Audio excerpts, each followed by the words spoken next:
Malungil chilchil merawe haladalamal mertial Luke chapter 15. Of course, yung damangul nga ra NIV. Now the tax collectors and sinners were all gathering around to hear Jesus. 2.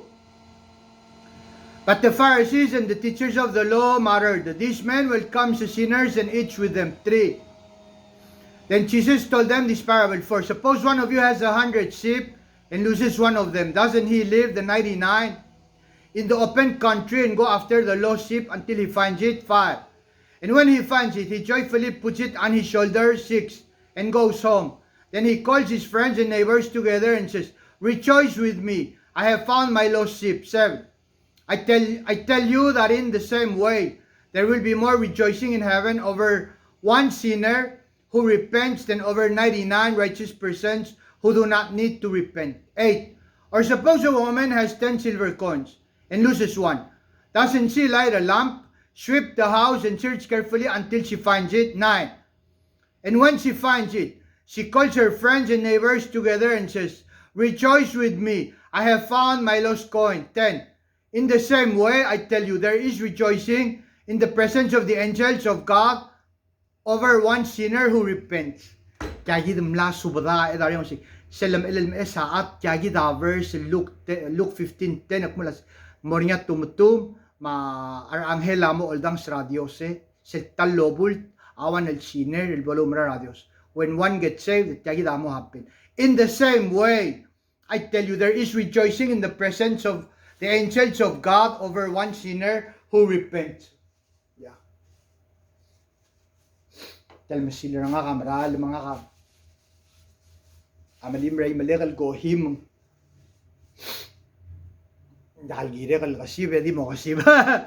11. Jesus continued, there was a man who had 2 sons. The younger one said to his father, 12, "Father, give me my share of the estate." So he divided his property between them.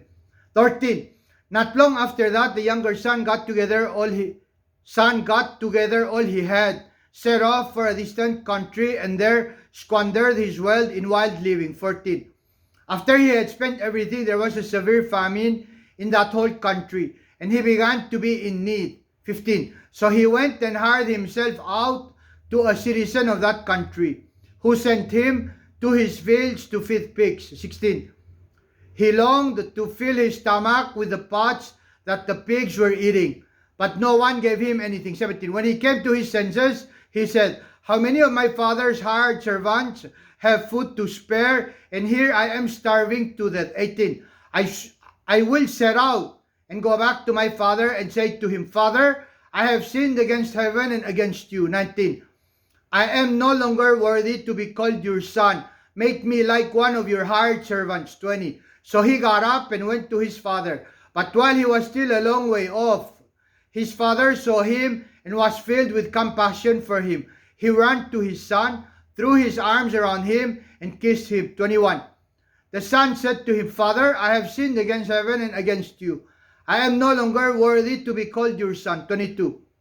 But the father said to his servants, "Quick, bring the best robe and put it on him. Put a ring on his finger and sandals on his feet." 23. Bring the fattened calf and kill it. Let's have a feast and celebrate. 24. For this son of mine was dead and is alive again.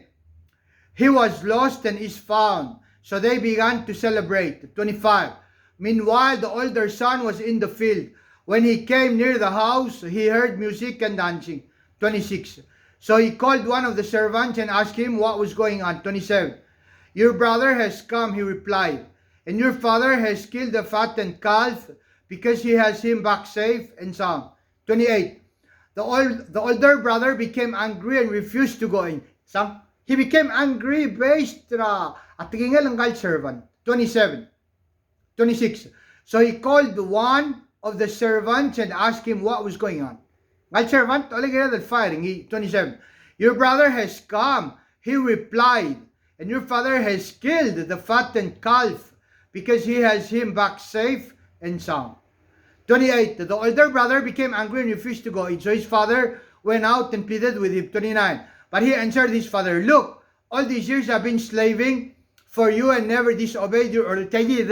Mbasada rin yung mandal rin maradamal based na tinggal ang servant. Tali daw ko rin servant, tamakit tarangul servant. Nga, mahal makita mo yung servant. 29. But he answered his father, Look, all these years I've been slaving for you, and never disobeyed your orders. Yet you never gave me even a young goat so I could celebrate with my friends. 28. The older brother became angry and refused to go in. So his father went out and pleaded with him. 29. But he answered his father, Look, all these years I've been slaving for you and never disobeyed your orders. Yet you never gave me even a young goat so I could celebrate with my friends. 30. But when this son of yours who has squandered your property with prostitutes comes home, you kill the fattened calf for him. Exclamation point. But when the son of yours who has squandered your property with prostitutes come home, you kill the fattened calf for him. 31. My son, the father said, you are always with me and everything I have is yours. 32. But we had to celebrate and be glad because this brother of yours was dead and is alive again. He was lost and is found. Amen and amen. Tamal blakatak kalmal subada ka ubangagin. Tabalong amalungil lesson ng artyang. Girad al matangel masita nga girad al appropriate al ad al in position al gira mo ogar a question sir gidringi. Tanda ka ogar ang idil adal era kul adal opinion certi. Di opinion that matters sanggel adal nga position al may gradi decision adal tirak lini. In this case ang baparti. Ya aong erungak mo.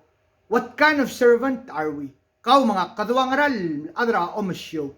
Kaduwang aral, servants of Christ Jesus. A report till the give. Plastered with negativity, arang plastered with positivity.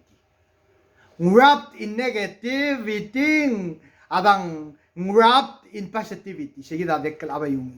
Yeah, what kind of servants are we? And who are we asking our questions from? I love you and God bless you. Luke chapter 15. I love you and God bless you. Bye-bye, Manix.